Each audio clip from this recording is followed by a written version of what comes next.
কালনা পুরসভার ৫ নম্বর ওয়ার্ডের ২৩৭ নম্বর পার্টের ৩২ জন ডাক পেয়েছেন শুনানির জন্য। শুক্রবার কালনা মহকুমা শাসকের দপ্তরে চলে তাদের শুনানি।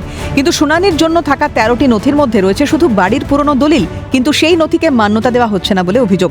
চরম বিপাকে পড়েছেন ২৩৭ নম্বর পার্টের ৮ থেকে ১০ জন। হিয়ারিং এ ডাক পড়েছে, ১৯৭৫ সালের দলিল আছে আপনার কাছে। হ্যাঁ, এখানে বলছে নবুনিয়াস ফাইল না কি আরে তুলতে। আচ্ছা, মানে কোনো সার্টিফিকেট নিয়ে আসতে বলছে? হ্যাঁ, সার্টিফিকেট নিয়ে আসতে বলছে। এখন কি মনে হচ্ছে, মানে কি সমস্যা আপনার? সমস্যা বলছে এইগুলো কোনো অ্যালাউ নেই এখন। ঘটনায় চক্রান্তের অভিযোগ তুলে সরব তৃণমূল। কারো যদি মাধ্যমিক পর্যন্ত পড়াশোনা না করে সে তাহলে কি করবে?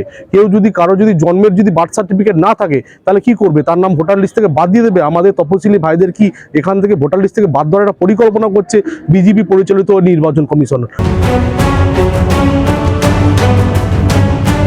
দেগঙ্গার বিডিও অফিসে শুনানি কেন্দ্রে হুইল চেয়ারে করে গেলেন হাদিপুর ঝিকড়া এক পঞ্চায়েতের ১৩২ নম্বর পার্টের ৯০ বছরের বৃদ্ধা মনোরমা রায়।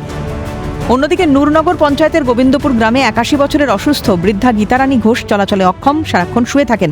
১৯৭১ সালে ভোট দিয়েছেন, ২০০২ সালের ভোটার তালিকায় নাম নেই। অ্যাম্বুলেন্সে শুয়ে শুনানি কেন্দ্রে পৌঁছন। গোটা ঘটনায় চূড়ান্ত হয়রানির অভিযোগ তুলে সরব পরিবার। কোথায় এসছেন আপনি? কোথায় বলবো, আমার নাতি থেকে নিয়ে সই করছে কি নেই। হিয়ারিং এসছেন? বাড়ি কোথায় আপনার?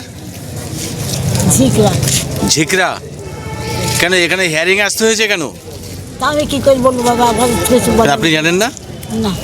আজকে এত কষ্ট করে একটা মানুষ আজকে এসআইআর এর শুনানি দিচ্ছে, এটা আমাদের দুর্ভাগ্যজনক ব্যাপার। তবে একটা জিনিস বাংলার মানুষ দেখছে, আগামী ২৬শে নির্বাচন বাংলার মানুষ কিন্তু বুঝিয়ে দেবে। হয়রানির শিকার এবার ব্রেন স্ট্রোকে আক্রান্ত মহিলা। দুবার ব্রেন স্ট্রোকে আক্রান্ত হওয়ার পর শুনানিতে হাজির।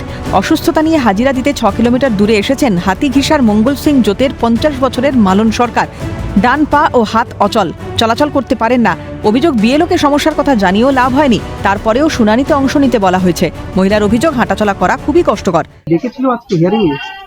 ডাকছে। আপনি তো অসুস্থ, আপনাকে বাড়িতে গিয়ে করা উচিত, কিছু বলেননি? আমি তো জানি না এগুলা। এই অবস্থায় আপনাকে আসা, আপনার তো অসুবিধা হচ্ছে। অসুবিধা তো হচ্ছে। অরূপ সেনগুপ্ত, পঙ্কজ বিশ্বাস ও পিকাই ঘোষের রিপোর্ট, ক্যালকাটা নিউজ।